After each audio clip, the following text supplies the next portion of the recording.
Welcome back. It's a new year, and just like we get our bodies in good shape, we want to do the same for our finances. We here on Start Your Day want to help you get your money in order so you can accomplish and even crush your goals, making your dreams come true. We've invited Brian Street, founder and CEO of Your Legacy Begins Now, to start us off right in 2022.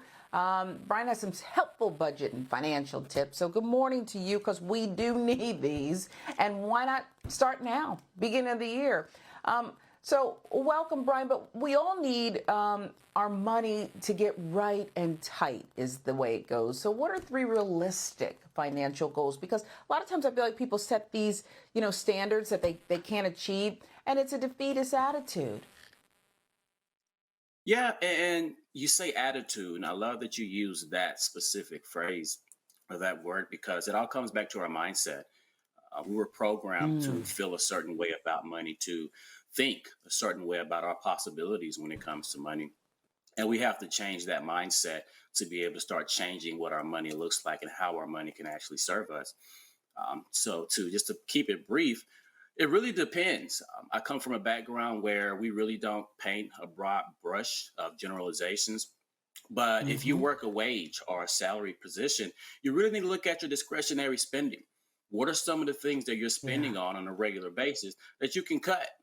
It's been said in a study that typically people, the average individual across the US spends about $92 a month on coffee. And if you take that $92 a month on coffee, starting at the age of 18, by the time you retire 65, you can have invested that with an 8% return. You can have invested that Hmm. and have $286,000 coming back to you. If you start at the age of Woo. 55, that $92 per month, you got $16,000 coming back to you within that next 10 years. So really it's about changing our mindset about what we're doing with our money and how we're wanting our money to reward us in the long run. Mm, 200 and some $1,000. But because here's the thing though, with so many of us, it's hard to stick to these budgets. So are there some easy, smaller habits that we can apply to the daily routine? Yeah, to the daily, really something that technology has done to us is make us spend more when we really didn't have the intentions on doing so.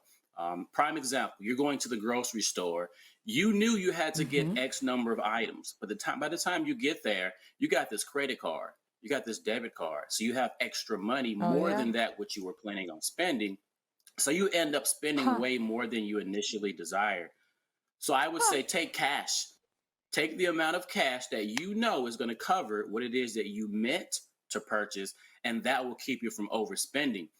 Another front is your online accounts. So take your automatic drafting, take your credit card information, and don't save it to your online accounts.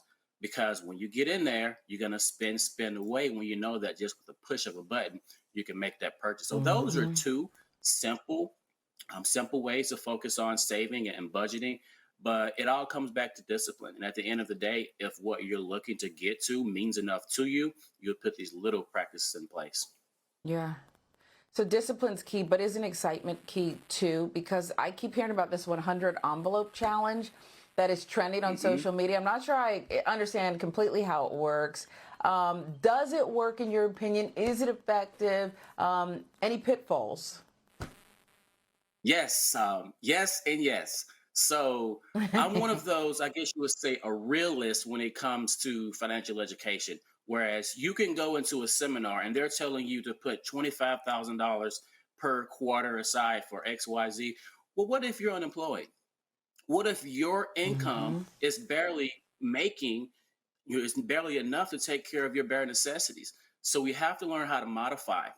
So, what I would say on that front is if you have a steady income, all of your bills are being paid, and you have some discretionary funds at the end of the month, that's when you need to do something like the 100 envelope challenge.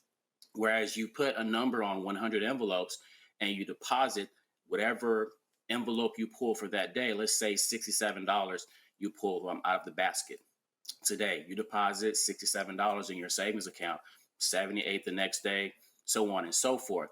It makes sense if the money is there, but there are some things you need to put in place as far as generating new sums or new streams of revenue if you haven't quite gotten there, because that can really discourage people from feeling that the savings is actually possible for them if they can't do it exactly the way this 100 envelope challenge says so. Wow. So if you got to borrow the day 38, this is not the challenge for you, is what you're really saying. Because people are, they're having special envelopes here and selling them, and they're making this a whole big thing. If it works, it works. But I see you, and I hear your point. You do teach people about the 3 relationships with money: earn, save, grow, as you put it. We know how to make money, so many of us. Hard though to save it. So how do we stretch our money and our savings? Well, for one, it all comes back to budgeting. So many people lack the discipline of budgeting. And at the end of the day, when you put those practices in place that I mentioned earlier, you learn that you have a good bit of more money left over than you thought that you would. Yeah. I'll give a quick example.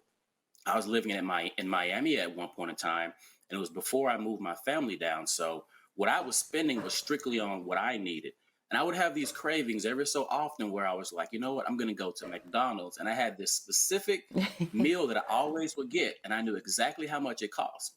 So I told myself, every time I get that craving, I'm going to take that money that I would have spent on that meal and put it into a savings account. Oh, that's discipline. So That's understanding first and discipline. foremost, yes, how Yeah. to stop spending where you don't need to spend and putting that aside, but also knowing that there's more than one type of saving account. You need an emergency fund. You need to make sure that you have hmm an account for fun, have an account for if you want to start investing or get a new house or whatever it may be, and having an account for your That's a bills. lot. So knowing Let me tell why you you're something, Brian. saving and where you're going to get it from. That's a lot of accounts. Will you do this for us, because it's a lot? We're out of time. It's a lot to unpack, but we can do this. And I want you to Yes. promise that you'll come back throughout the year and kind of do it, give us a financial checkup. Brian Street, thanks so much for Sure. starting your day with us. We appreciate you.